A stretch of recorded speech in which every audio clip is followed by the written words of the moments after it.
오늘 본문은 훗날 바울이라고 불리게 된 청년 사울의 회심과 관계되어진 내용을 담고 있는데, 이 사건을 통해서 우리가 분명하게 보게 되는 것은 하나님의 작정과 섭리입니다. 하나님의 작정과 섭리.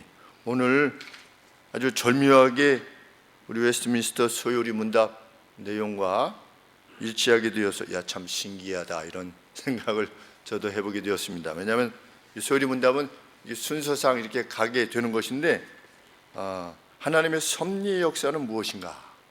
하나님의 이전에 하나님의 작정은 무엇인가? 이런 문답의 내용을 우리가 같이 보았는데, 오늘 그 본문을 언급해 주고 있기 때문입니다.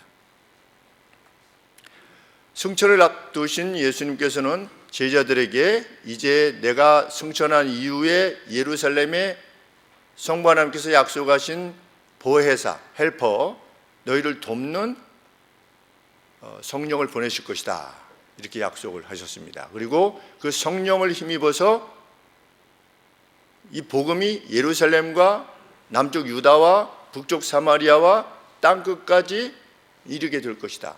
너희들을 통해서 이러한 일들이 일어나게 될 것이다. 그것이 하나님의 작정입니다.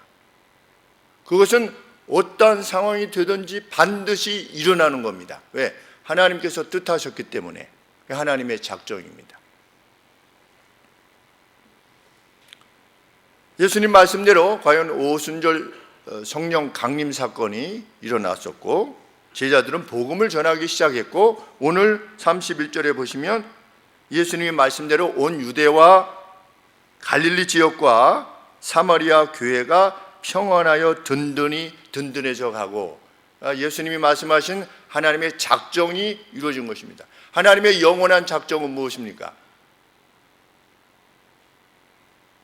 주께서 다시 오시는 겁니다.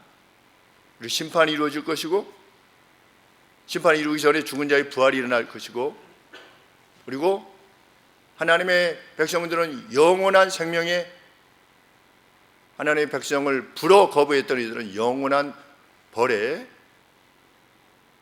거하게 될 것이다. 그것이 하나님의 작정입니다. 이것은 이미 결정되어 있는 겁니다.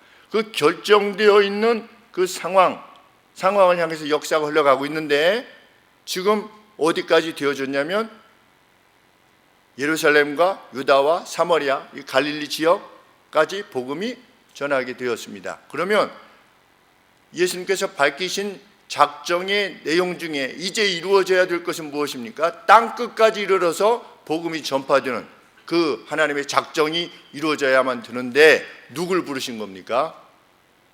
이를 위해서 사울이라고 하는 청년을 부르신 겁니다. 그것이 하나님의 섭리입니다.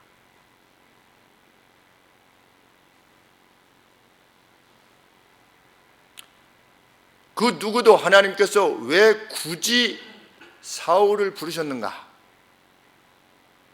그거에 대해서 답할 수 있는 사람은 없습니다. 그것이 하나님의 섭리입니다.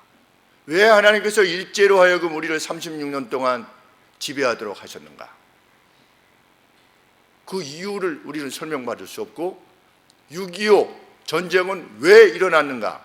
우리는 하나님의 섭리를 설명할 수 없고,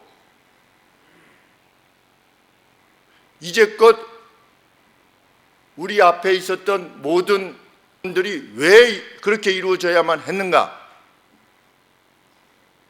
그런데 우리가 한 가지 믿는 것은 무엇입니까? 하나님의 작정 가운데 이 역사가 이루어지고 있다는 것입니다. 이 사실을 받아들이는 사람이 그리스도인입니다. 그러면 원망할 것도 불평할 것도, 제3기 신도시 발표했다고 해가지고 이게 웬 말이냐 이렇게 할 것도 없고, 누가 자기의 자녀들을 악한 방식으로 무엇을 했다고 해서 우리가 분노할 이유도 없고, 과거 우리가 직면했던 어떤 거짓되고 악한 것으로 말미암는 괴로움, 그것으로 말미암는 트라우마에 대해서도 우리가 얽매일 이유가 없는 것입니다. 누가 그 사람이냐? 하나님의 섭리를 믿는 사람이 그 사람이에요. 그것이 성경이 말하고 있는 진리입니다. 참된 이치가 뭐냐? 하나님은 작정하셨고 작정을 위하여 하나님의 지혜와 능력으로 역사를 이끌어가고 계신다. 이게 하나님의 섭리입니다. 그러면 왜 이 사울이라고 하는 청년을 택하여 이방을 구원하게 하셨는가? 설명할 수 있는 사람은 아무도 없는 것입니다. 제자들의 입장에서 봤을 때 그 누구도 아닌 그리스도의 도를 그렇게 핍박했던 이 사울이 사도로서 불림을 받는다? 설명할 수가 없어요. 그것이 하나님의 섭리입니다. 왜 우리의 자녀가 태어나자마자 사망하는가? 왜 나를 입은 자녀가 태어나는가? 설명할 수 없습니다. 그러나 그것이 죄악의 결과가 아닌 것이 분명하다면 하나님의 섭리 가운데 있는 것이 분명한 것입니다. 그 눈으로, 그 시각으로 우리는 우리의 역사를 봐야 되고, 우리 개인의 역사뿐만 아니라 우리의 시대를 봐야 되고, 우리의 역사를 봐야 된다. 그것이 성령이 가르치는 역사입니다.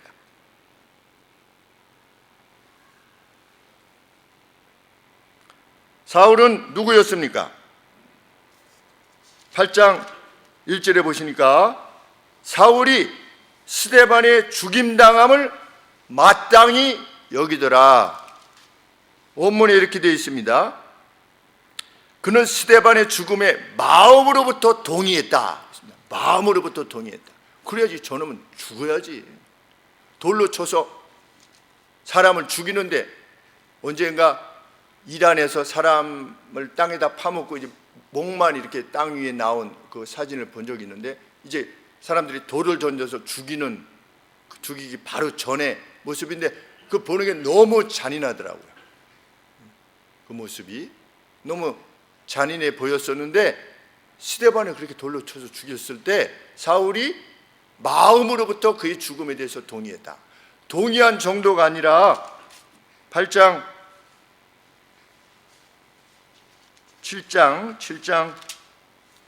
58절에 보시면, 돌로 쳐서 죽일 때 저 스데반이 성전을 모독했소 라고 거짓 증인들이 증언을 할 때 그 증인들의 옷을 벗어서 사울이라고 하는 청년의 발 앞에 두니라.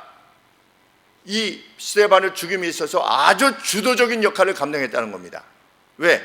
증인들이 가장 분명하게 그 죄에 대해서 묻고자 하는 이의 앞에 자신들의 옷을 두었기 때문입니다. 사울은 그런 자였습니다.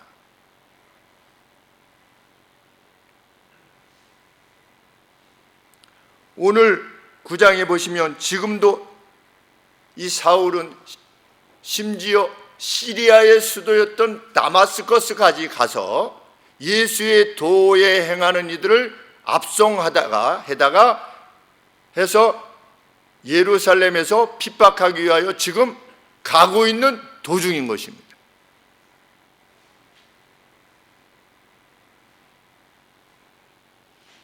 그런데도 주님은 주의 작정을 사도 바울을 통해서, 이 사울이라는 청년을 통해서 이루기를 원하셨습니다.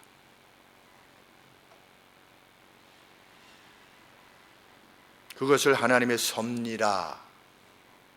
동의가 되십니까?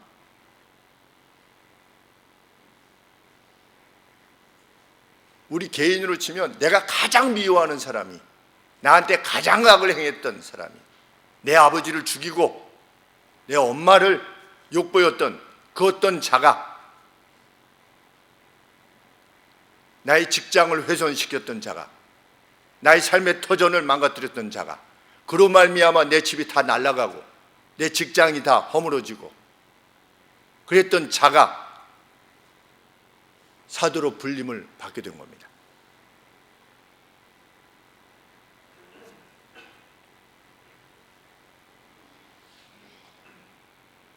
그렇다면 왜 주님께서는 그가 스데반을 죽이려 했을 때 나타나셔가지고 사울아 너 그러면 안 된다, 왜 이렇게 하시지 않으셨는가? 왜? 스데반은 주님을 뵀지요. 순교할 때 주님이 서 계신 것을 뵀습니다. 이제 서서 스데반을 영접하시려고 하는 그 주님을 배웠습니다. 그때 왜 사울에게는 그때 보여주시지 왜 그때는 안 보여주셔서 죽이게 하셨는가? 그 죽음에 동참케 하셨는가? 주도적인 역할을 하도록 허락하셨는가? 알 수 없어요. 하나님의 섭리입니다. 왜 이 땅에는 죄악이 넘쳐나는가? 왜 나의 삶은 과거에 그러한 괴로운 일로 말미암아 나로 하여금 트라우마를 갖게 했는가? 누구에 대해서 적대적인 감정을 지니게 했는가? 하나님께서 적대적인 감정을 지니게 하신 것이 아니라 그 일을 허락하셨는데 그 일을 허락하심에 대해서 그 섭리에 대해서 내가 받아들이지 못하기 때문에 적대적 감정을 지닌 겁니다. 우리가 지닌 그 어떤 개인에 대한 사회적인 내가 가지고 있다고 하는 그 트라우마도 마찬가지입니다. 우리는 벗어나야 됩니다. 그것이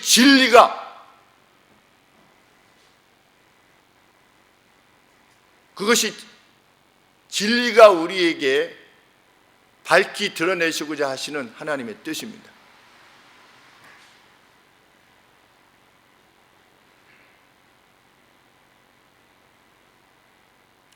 왜 스데반을 죽이시지 않았는가?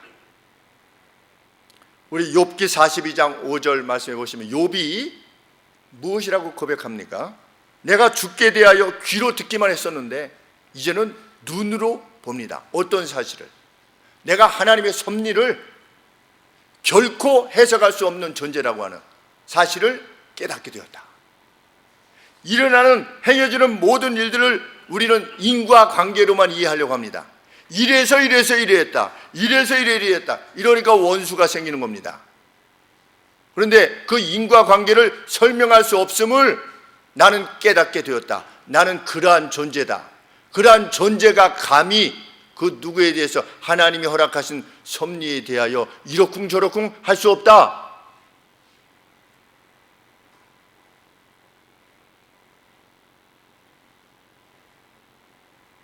이 하나님의 뜻에 우리는 충성되게 살아가야 됩니다. 그 사람이 누굽니까?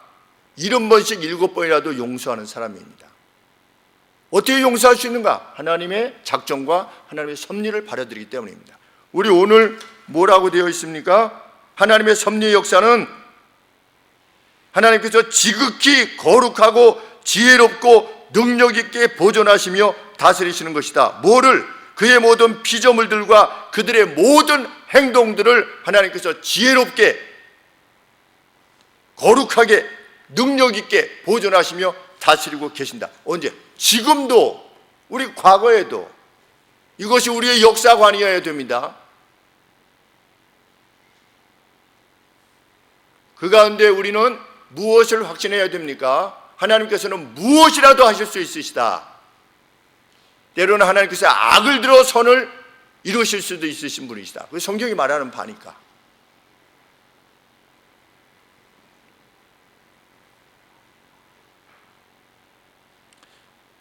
예수님을 믿는 이들을 포박해서 예루살렘으로 잡아가서 핍박하기를 원했던 사울이 다마스커스 인근까지 갔을 때 갑자기 그의 사방을 둘러비친 빛과 함께 나타나신 예수 그리스도를 만나게 됩니다.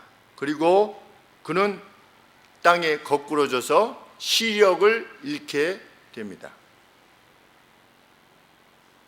그 상태에서 사울은 자신이 핍박했던 그 도의 주인이 지금 빛으로 나타나신, 빛과 함께 나타나신 그분이라고 하는 사실을 통보받습니다.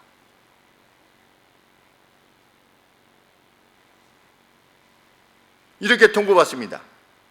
사울아, 사울아, 왜 너는 나를 핍박하고 있느냐? 여기서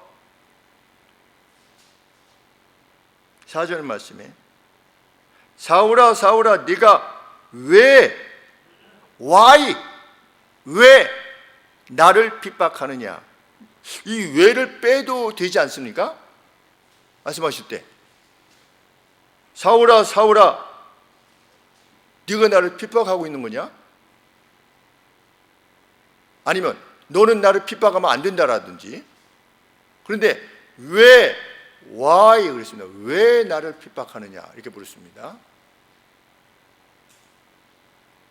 예수님께서 이렇게 why라고 하는 왜라고 하는 그 단어를 사용하신 이유가 무엇이겠습니까? 첫 번째 가능성은 이것입니다. 네가 감히 나를 핍박해? 라고 하는 차원에서 사울아 사울아 왜 네가 나를 핍박하느냐 이렇게 물으실 수 있는 것이고, 좀 더 개연성 있는 것은 무엇입니까? 나는 너를 사랑하는데 왜 네가 나를 핍박하느냐? 나는 너에게 한 번도 악을 행한 적도 없고 괴로움을 준 적도 없는데 나는 너를 사랑하는데 왜 네가 나를 핍박하는 거냐? 그런데 지금 주님이 왜 나타나신 것입니까? 사도 바울을 부르시기 위해서 나타나신 겁니다. 그럼 후자의 경우가 더 개연성 있는 해석이 되겠습니다. 나는 너를 사랑하는데, 우리가 세상을 살면서 좀 이렇게 해봤으면 좋겠습니다. 누가 나를 미워하는 거예요. 나를 괴롭히는 겁니다. 그 사람 마음에 안 들어요. 그 사람 하는 것이, 판단과 결정이. 그럴 때 야, 여봐 당신, 내가 당신을 이처럼 사랑하는데 왜 나를 미워하는 거야 도대체? 좀 이런 말을 그냥 당당하게 할 수 있으리만큼 좀 사랑하는 이들이 됐으면 좋겠어요. 그렇게 말씀해 보신 적 있으십니까? 이제껏 야, 내가 너를 이만큼 사랑해, 너는 왜 그래 도대체? 이렇게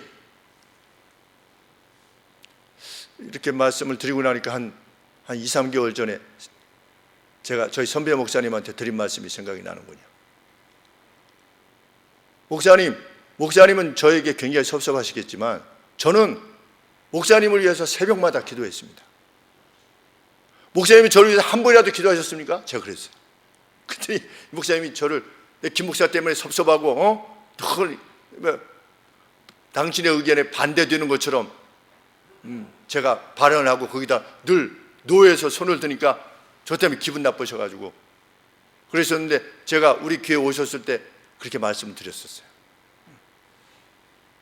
저는 목사님을 진짜 사랑해서, 목사님이 저를 그렇게 대하셔도 저는 목사님을 위해서 은퇴 잘 하시라고, 그 교회가 기쁨 가운데 새로운 목사님을 맞으라고 그렇게 매일같이 기도했는데 목사님은 저를 위해 단 한 번이라도 기도하셨습니까? 그랬더니 피시 있게 웃으시더라고요. 왜? 사랑하는 사람에겐 뭐 더 할 말이 없어요. 예수님이 물으시는 겁니다. 사울아 사울아 왜 네가 나를 핍박하느냐?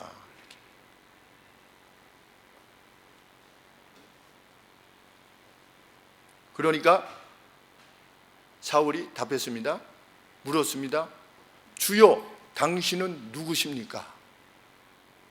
아직도 모르는 거예요. 자신이 핍박하던 그 예수님께서, 그 도의 주인이신 예수님이 지금 나타나셨는 것에 대해서 전혀 인식할 수 없었던 겁니다. 그랬더니 예수님이 뭐라고 답변하십니까? 나는 네가 핍박하는 예수라.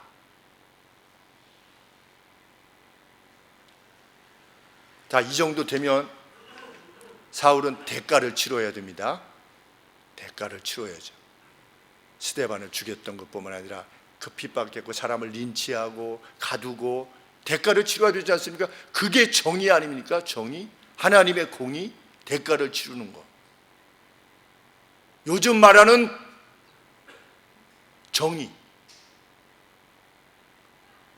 세상이 말하는 정의에 편성하는 그리스도인들도 있어서 무자비하게 댓글을 올리는,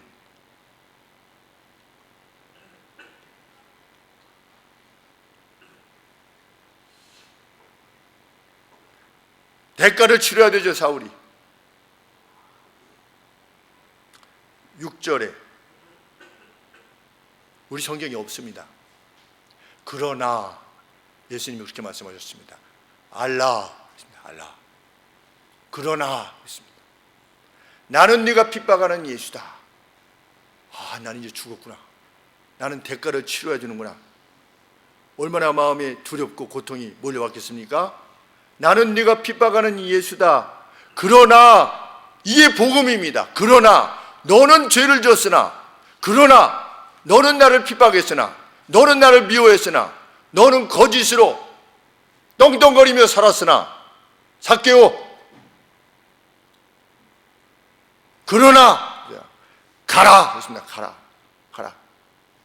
지옥으로나 가라?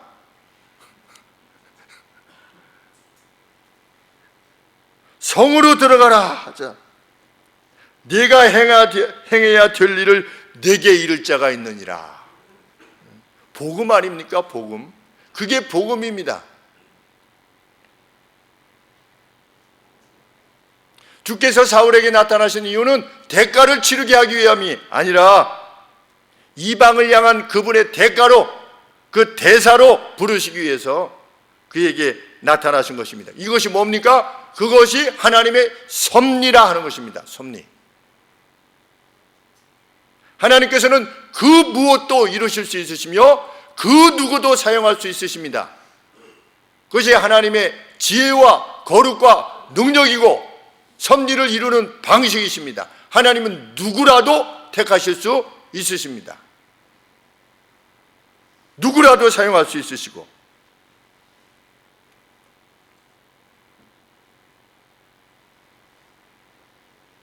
하나님께서 만일 그 누구의 성결함 자체로만, 그 사람의 어떤 뛰어남만으로만, 그의 도덕적 자질만으로만 그를 부르시는 분이시라면 얼마나 우리는 좌절이 됩니까? 왜? 우리는 전도서 말씀대로 내가 저 사람을 사랑할런지 미워할런지도 모르는 존재입니다. 아침에는 저 사람을 많이 사랑했어요. 우리는 동료고 그런데 중간에 어떤 일이 발생해서 저녁에 저놈을 저거 어떻게 잘라내지? 이렇게 될 줄, 하루 내에 그렇게 될 줄도 모르는 존재입니다. 부부 사이가 좋았어요. 저녁에 어떻게 됐어요? 다시는 보고 싶지 않은 인물로 이렇게. 한 며칠은 좀 안 봤으면 좀 따로 그냥 방을 좀 썼으면 좋겠. 그런 그냥 하루 새에 일어난 것입니다. 그런 존재이기에 그런 어떤 자질이 있어서 우리를 부른다면, 그것이 하나님의 섭리를 이루어 가시는 방식이라면 얼마나 좌절될 수밖에 없지 않겠습니까? 그런데 하나님은 누구를 들어서도 사용하실 수 있는 겁니다. 악인을 들어서도 사용하실 수 있으신 겁니다. 우리는 그것을 믿습니까? 그러면 누구는 제외될 수 있습니까?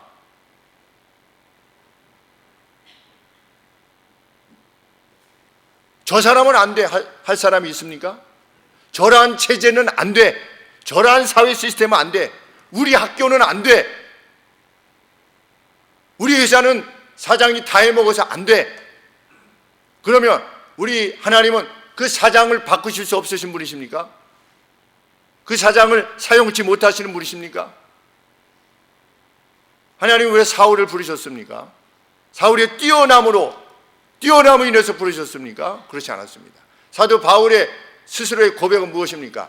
나 정도가 불림을 받아서 하나님의 말씀을 전하는 사도가 되도록 하셨다면 그 누구도 가능하다라고 하는 것을 보여주시기 위해서 나를 택하셨다라고 사도 바울이 그렇게 고백했습니다. 하나님의 작정과 섭리를 믿는 사람은 그 누구에 대해서도 가능성을 포기하지 않는 사람입니다. 그 누구에 대해서도. 그러니까 이런 것이 7번이라도 용서가 가능한 겁니다. 복수하는 것을 정의라고 말하지 않는 거죠. 왜 이 복음을 전하게 되었느냐? 이 사회가 자꾸만 어떻게 가는 겁니까? 복수의 사회로 가는 겁니다. 우리도 그런 마음에 자꾸만 휘둘리게 됩니다. 왜? 너희는 이 세대를 본받지 말고 그랬는데, 본받기에, 그죠? 본받기에. 더러운 물에 살다 보면 더러워지기에, 우리의 영적인 것도.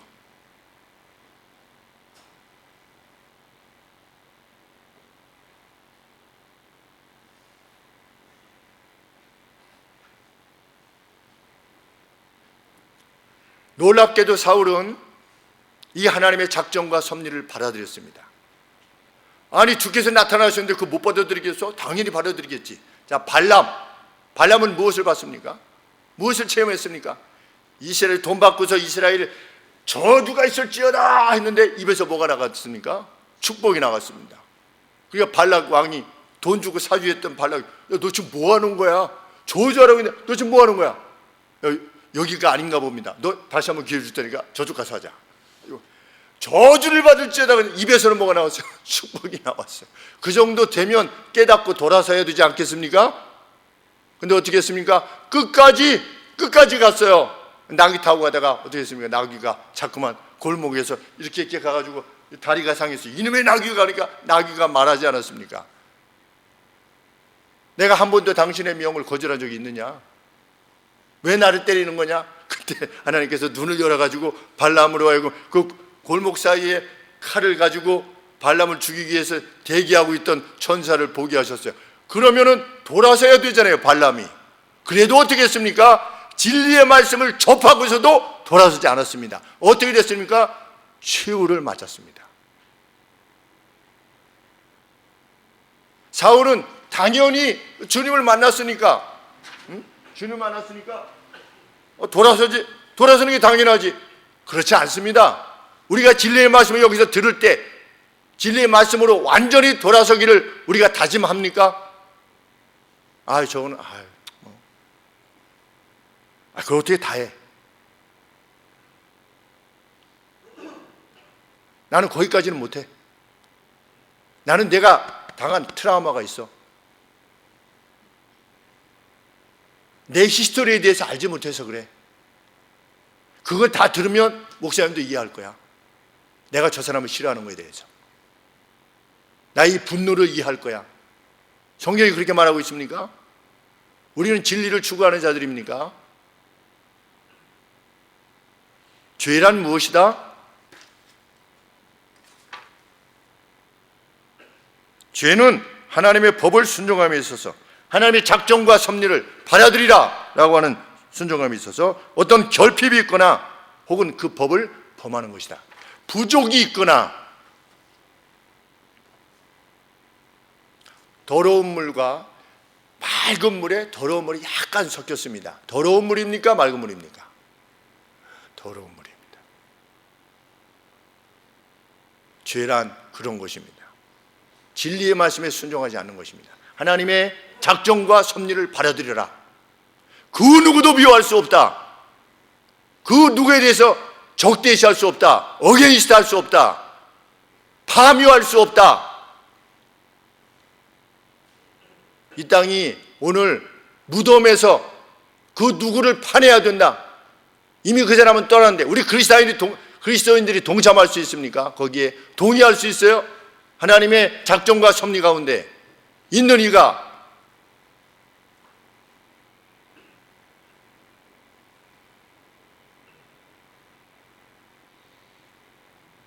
우리는 항상의 기쁨과 감사만으로 가득한 이들인가?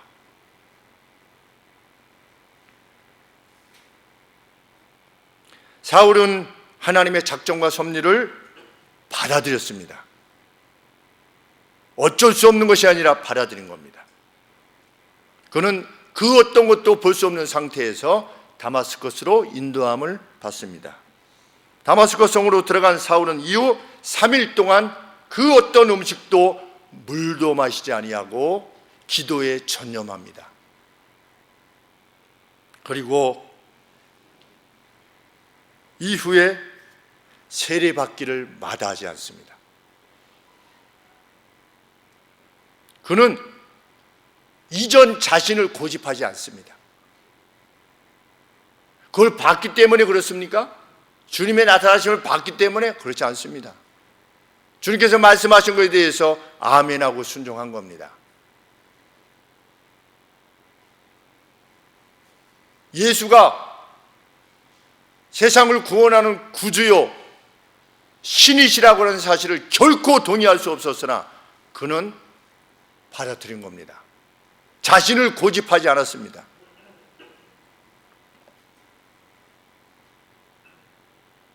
그는 이후에 주를 위해서 자신이 당해야만 될 고통에 대해서 듣게 되었을 때 그것을 아멘으로 받았습니다. 주의 사람으로 변화된 것입니다. 우리나라로 치면 이정훈 교수님 같은 분이 될 것입니다. 울산대 법대 이정훈 교수님.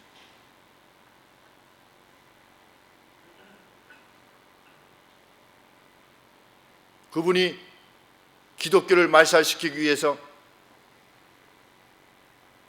다른 종교 집단에서 만든 그 연구위원으로, 법대 교수니까 어떻게 하면 법을 통해서 기독교인들을 말살시킬 것인가, 점점 기독교를 훼손시키고 약화시킬 것인가를 고민하던 그분이 성경을 연구해서 성경의 부당함을 드러내서 해야 되겠구나.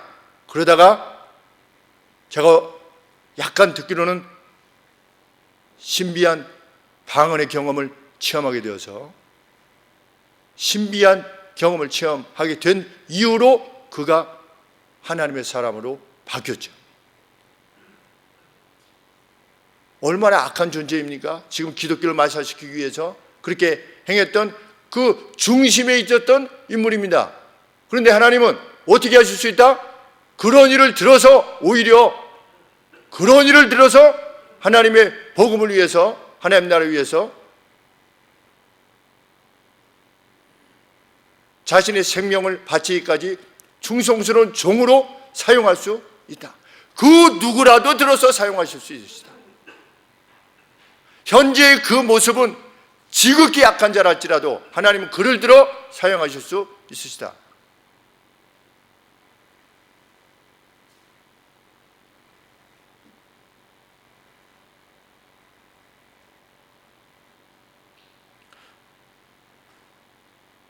그렇게 사울은 하나님의 작정과 섭리를 받아들였습니다.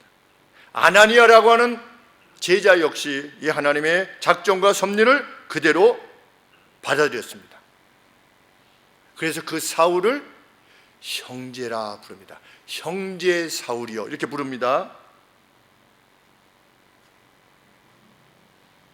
17절 말씀에 아나니아가 떠나 그 집에 들어가 그에게 안수하여 가로되 형제 사울이요 그랬습니다. 형제 사울이요. 감동이 있지 않습니까? 형제 사울이요.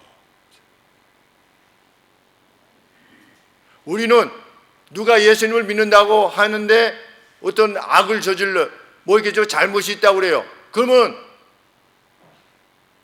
뭐라고 말하려 합니까? 그따위로 믿으려면 예수님 뭐하러 믿느냐? 또 예수님 믿는 사람도 아니라고 말을 하려고 합니다. 그런 우리는 내가 지목하고 있는 그보다 더 뛰어난 존재입니까? 나는 하나님 앞에서 과거에 나는 어떤 나였는데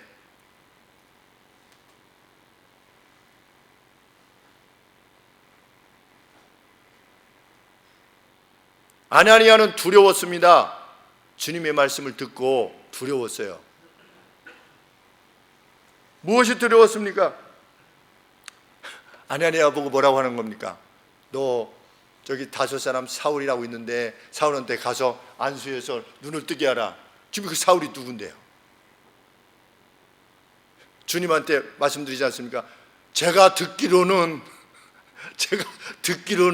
이 사울은 예루살렘의 그 무수히 많은 그리스도인들을 핍박하고 잔해하던 이라고 들었습니다. 그런데 제가 듣기로는 지금 다마스커스로 사람들을 잡아다가 여기 잡아가지고 압송해가지고 예루살렘에 데리고 가려고 하는데 저보고 지금 가서 사울의 여기에다가 안수해서 눈을 뜨게 하라고요? 이거 좀 너무하시지 않습니까? 이렇게 지금 아나니아가 이거 주님의 명령이 맞기는 한 겁니까? 이렇게 묻는 겁니다.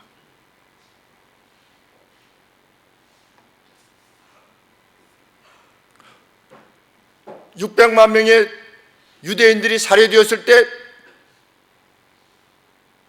독일 친위대였죠. 친위대의 수장인 겁니다. 누가? 게시타포 수장입니다. 누가? 사울이. 근데 주님이 가서 안수하여 그를 낫게 하라. 아나니아가 그를 만나는 것은 두려운 일일 뿐만 아니라 정말 싫은 일이었겠죠. 누구 생각납니까? 요나 생각나지 않습니까? 요나? 니누에 멸망해야만 돼요. 그것이 하나님의 공의예요. 공의. 죄를 지었던 니누에는 멸망당해야 돼. 소돔과 고모라처럼. 근데 왜 살려주시는 거야? 요나 그러지 않았습니까?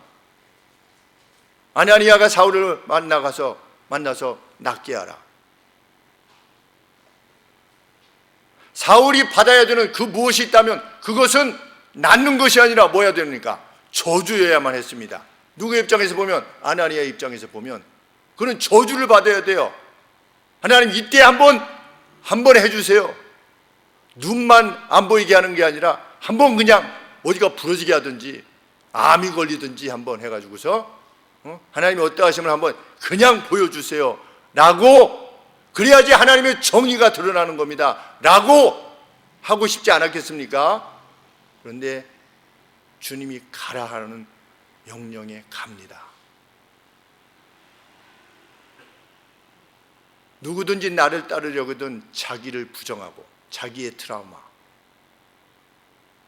자기의 이전의 역사 가운데 생성되었던 그 어떤 분노, 자기의 태도, 자기의 성향, 그것이 분노요, 원망이요, 질시요, 복수의 감정이라면 자기를 죽이고 자기 십자가를 지고 나를 따를지니라.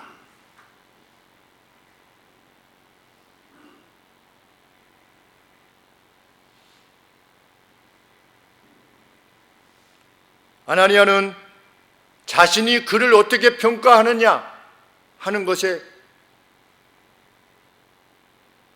고집하지 않았습니다. 주님의 말씀에 의하면 주님과 그 사울의 관계는, 주님은 주요, 사울은 주님의 말씀을 전하는 이방의 사도가 되는 것입니다. 그것이 주님과 사울과의 관계입니다. 나와 이 사울과의 관계는, 교회와 사울과의 관계는 무섭고 두렵고 싫었던 것입니다. 그러나 우리가 아나니아가 사울을 볼 때 주님과의 관계 속에서 그가 누구냐 하는 것이 중요한 것입니다. 오늘 우리가 그 누구를 볼 때, 그 어떤 악한 자를 볼 때에도 그와 주님과의 관계가 무엇이냐를 보는 겁니다. 하나님이 세상을 이처럼 사랑하사 독생자를 주셨으니 이는 저를 믿는 자마다 멸망치 않고 구원을 얻게 하려 함이라. 주님과 나의 원수와의 관계인 겁니다. 그럴 때 그가 가서 어떻게 한 겁니까? 형제 사울이요, 지금 뭘 했는데, 잡으러 와서 지금 눈이 안 보여가지고 들어온 지 지금 며칠 됐는데, 겨우 2, 3일 지났는데 무슨 형제예요? 그런데 아나니아는 주의 말씀에 순복하는 겁니다. 가서 사랑으로 그를 부르는 겁니다. 그리스도인에게는 무엇만 있는가? 사랑만 있는 겁니다. 그 어떤 다른 감정도 없는 겁니다. 너무 이상적이지 않느냐? 그것이 진리의 말씀이에요. 내가 이거는 극단적으로 말하는 거야. 70번씩 7번이라도 용서해, 이렇게 말씀하지 않았습니다.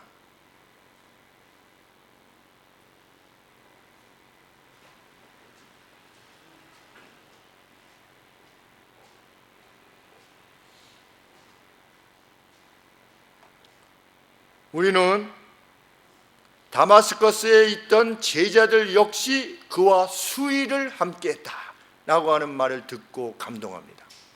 다마스커스 내에 그리스도의 제자들이 있었습니다. 그들 역시 누구와 함께했다? 사울과 함께 주었다. 얼마나 멋진 그 변화를 받아들여 줬다. 우리는 그 언제든지 당신도 변할 수 있음에 대해서 열려있는 자로 살아가야 됩니다. 너희가 빛이다 그랬습니다. 너희가 빛이다. 너희가 세상의 빛이요 너희가 세상의 소금이다. 악은 내게 맡겨라. 너희는 무엇만 하는 존재가 되라. 선을 행하는 존재만 되라. 그럼 우리는 무엇으로 우리의 빛됨을 드러낼 수 있는가? 그 누구의 가능성에 대해서도 마음을 열고 받아들일 수 있는 사람. 그가 누구를 미워할 수 있겠습니까? 그런 그가 누구를 원망하며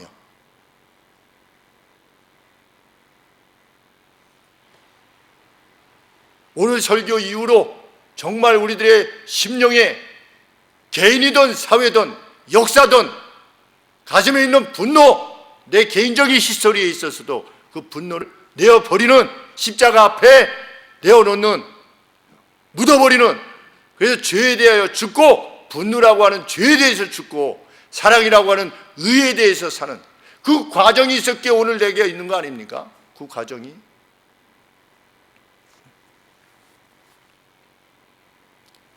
오츠카 제약 취직했을 때 한 소장님이 제가 하는 말마다 이렇게 막 했습니다.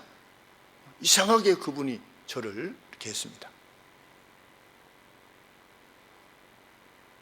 그런데 그 상황 역시 저를 구성하는 어떤 하나의 상황이고 시간이고 역사인 겁니다.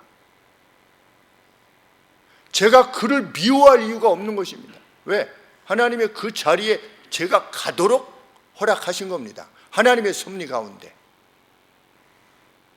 그래서 퇴직할 때까지 어떻게 하는 겁니까?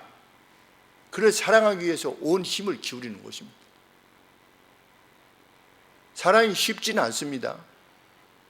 그를 위해서 기도해야만 사랑할 수 있습니다. 처음엔 기도도 안 나옵니다. 그러나 주님의 말씀을 따라서 계속 기도하느라면 언젠가는 눈물이 쏟아지면서 그를 위해서 기도하게 됩니다. 그것이 체험입니다. 그때 누가 가장 행복하냐? 기도하는 내 자신이 가장 행복한 겁니다.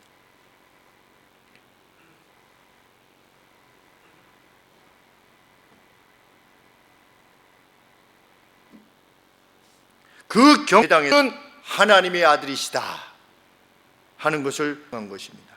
22절 말씀에 사울은 힘을 얻어 다메섹에 사는 유대인들을 굴복시켰다. 이정훈 교수님처럼.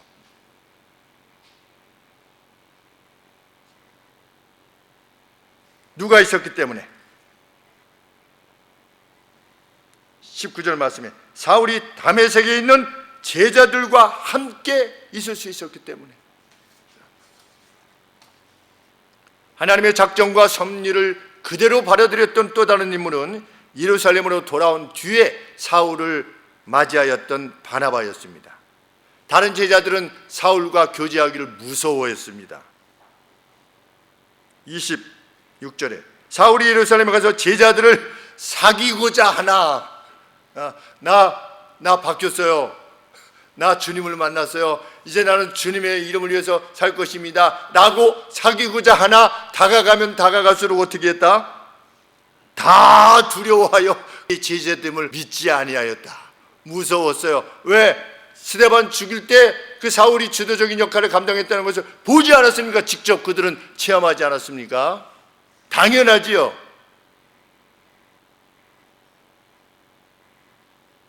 그런 사울을 받아준 이가 누굽니까? 바나바입니다. 정말 대단한 인물이 아닐 수 없습니다. 바나바는 아버지와 같이 그를 돌봤습니다. 그는 사울을 사도들에게로 이끌어 갔습니다. 그리고 다마스커스에서 있었던 일을 바나바는 설명합니다. 그리고 다메섹에서 그가 복음을 전했던 내용들을 사도들에게 교회 앞에 설명합니다. 이후에 사울은 예루살렘에서 자유로이 다니면서 주님의 이름을 당당하게 담대하게 외치기 시작합니다. 그럴 수 있었던 이유 중에 하나가 무엇입니까? 28절에 사울이 예루살렘에 있는 제자들과 함께 있어 함께 준 겁니다. 그의 변화를 받아들여 준 겁니다. 놀랍지 않습니까? 초대교회는 이런 교회였던 겁니다. 부흥이 그냥 일어난 것이 아닌 것입니다. 그 누구에 대해서도 가능성이 언제든지 있음을 하나님께서 그를 택하시면, 하나님의 작정을 위하여 그를 택하시는 섭리 가운데 있으면 그 누구에게도 가능성이 있는 것입니다. 그 누구에게도, 그가 심히 악인이라 할지라도 이것이 그리스도인의 삶의 자세요, 세상을 보는 세계관입니다. 그것을 성경은 가르칩니다.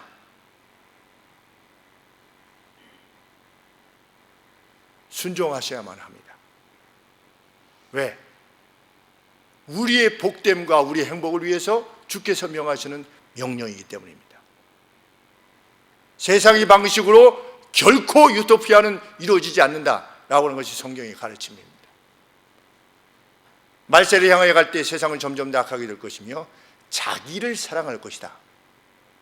자기를 사랑할 것이다. 자기를 사랑한다는 것이 무슨 뜻이겠습니까? 공동체를 높이지 않으며 하나님께서 인류에게 주신 그 어떤 가치를 존중하지 않을 것이다. 자기를 사랑해서 자기 마음대로 행하고자 할 것이다. 그런 세계로 나아갈 것입니다. 그런 세계가 말하는 정의, 옳음, 그것에 우리가 그것에 종속될 수 있겠습니까?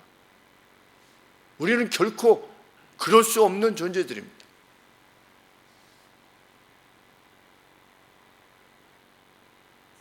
이후에 예루살렘 형제들은 사울이 예루살렘에서 살해의 위협에 직면하자 그를 가이사랴까지 인도합니다. 약간 북동쪽 가이사랴까지 인도했다가 거기서도 위험하니까 원래 태생이었던 터키의 다소로까지 사울을 보내는 수고를 마다하지 않습니다. 그를 보호하기 위해서. 그들이 예루살렘 초대교회의 공동체였습니다. 폭발적인 부흥은 그 사랑, 그 섭리를 받아들이고 그 안에 순종하기를 기뻐하는 그 누구에게도 이 역사가 가능하다고 하는 사실을 인식하는 이들로 인해서 폭발적인 부흥을 행했던 것입니다. 우리 빌레몬서에 보면 오네시모라고 하는 종이 빌레몬인 주인의 것을 가지고 도망갔습니다. 감옥에서 사도 바울을 만났습니다. 예수님을 믿게 됐습니다. 사도 바울이 돌려보내면서 이제는 주 안에서 형제로 받으라. 빌레몬이 그 말씀을 듣고 돌아온 오네시모를 주 안에서의 뜨거운 형제로 받아들였고, 오네시모는 이후에 교계 내에 아주 주요한 역할을 감당하는 인물이 되었습니다. 하나님의 작정과 섭리, 그 큰 틀에 대한 역사에 대한 이해, 알파와 오메가 되시는 그 이해를 지닌 이해의 명령과 그의 뜻하신 바를 믿는 사람이 그리스도인들입니다. 우리는 왕의 명령을 따라야만 되는 존재입니다.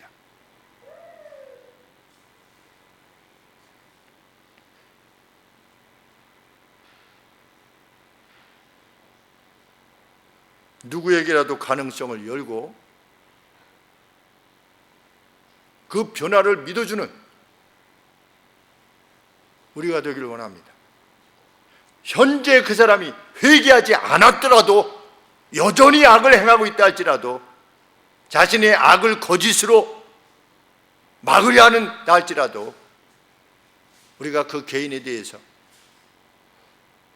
그 사회와 그 체계에 대해서 우리는 그 안에서조차 우리가 더 빛나겠지요. 왜? 어두움이 짙으면 짙을수록 빛이 빛나기 때문에. 우리는 그 빛을, 당신은 여전히 가능성 있는 사람이요. 친구 만나서 그랬습니다.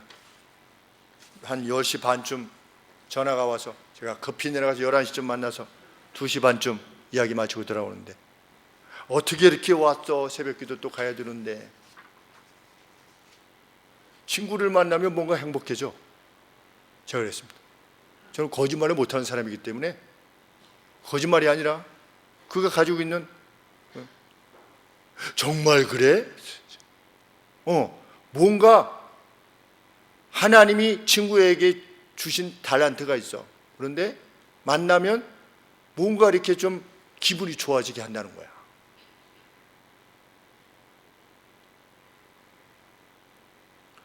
그렇게 이야기를 나누던 가운데 고등학교 담임 선생님이 반에서, 본인 말에 반에서 꼴찌하던 자기를 위해서, 이제 서울로 유학 가 있던 자기를 위해서, 이 집이 여기 파주 원롱면인 여기 위인데 여기까지 산 넘고 물 넘어서 신방이 아니라 그 가정방문 가정방문을 왔다가 가시면서, 그래가지고 친구가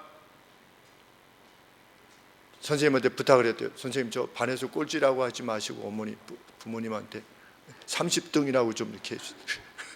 그래서 선생님이 그 부모님한테 앞으로 30등 할 수 있을 겁니다, 이렇게 얘기해 주신 그 선생님에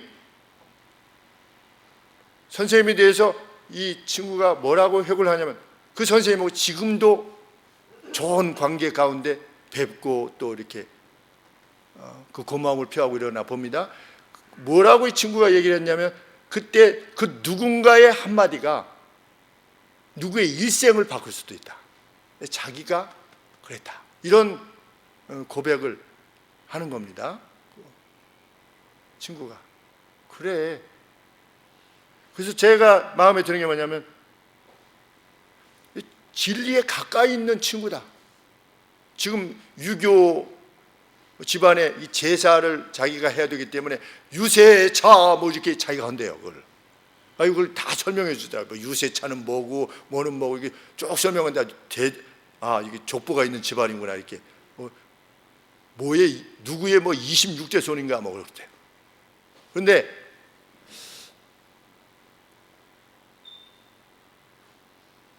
진리를 참으로 추구하는 자는 내게로 올 것이다. 예수님 이렇게 말씀하시지 않았습니까?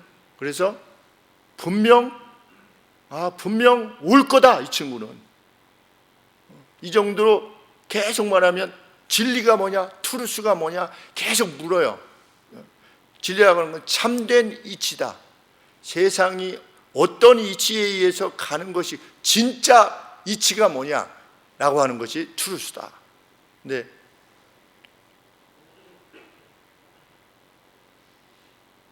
세상을 바꾸는 것은 뜨거운 마음이 담긴 하나님의 역사, 하나님의 작정, 섭리, 이것을 확신하는 그 누가 현재 그 어떤 상태에 있다 할지라도 그것을 기대해 주고, 당신도 새 사람이 될 수 있다라든지, 당신도 사람들을 위해서 뛰어난 역할을 할 수 있다고 하는 사실을, 그런 가능성이 있다는 사실을 알려주는 것. 빈말이 아니라 정말 마음속에 그것을 생각해서 전할 때 그로 하여금 일어나게 하는 것입니다. 저희 아버지께서 배제 고등학교, 중고등학교 선생님이실 때 반에서 꼴찌에서 2번째 하던 아이가 있는데, 공부로. 그래서 얘야, 너는 선생님이 보니 남들이 대학 준비를 할 때 너는 공장에 가서 일을 배워라. 그것이 그래서 10년 동안 그 경력을 쌓고 노하우를 쌓는 것이 너희 앞길에 더 선하고 좋은 길이 될 것 같구나. 그런데 정말 그 학생이 학교를 그만두고 이제 공장을 향해 가는데 10년 뒤에 무슨 좋은 차가 왔더래요. 학교에. 그래서 이게 무슨 차인가 그랬더니 그 학생이 와서 선생님 감사합니다. 합니다. 10년 전에 제가 선생님 말씀 듣고 가서 이렇게 얘기해가지고 지금 사장이 돼서 이렇게 삶을 이루고 가고 있습니다. 고맙습니다 라고 하는 말을 했다고 아버지께서 저에게 말씀하신 적이 있습니다. 한 개인이나 사회는 세상이 말하는 그 어떠함으로가 아니라 가능성을 믿어줄 때, 사랑하여 꾸짖을 때,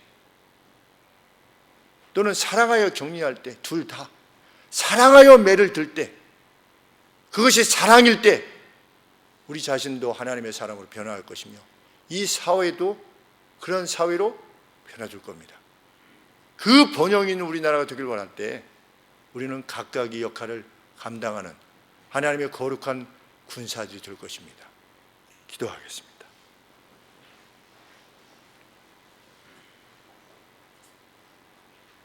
주님, 이 말씀을 듣게 하심을 감사합니다.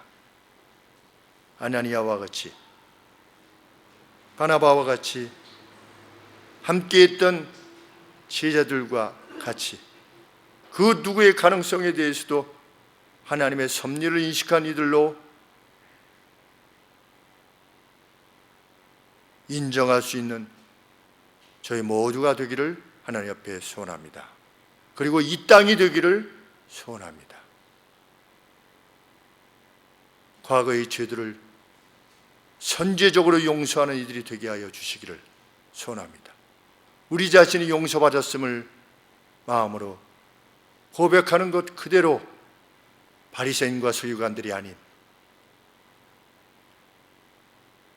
주님의 심령으로 이 땅을 사는, 이 땅의 변화를 위하여 힘쓰는 저희가 되기를 아버지 앞에 소원합니다. 그 가운데 역사하시는 하나님의 능력을 보게 하여 주시옵소서. 예수님의 이름으로 기도합니다. 아멘.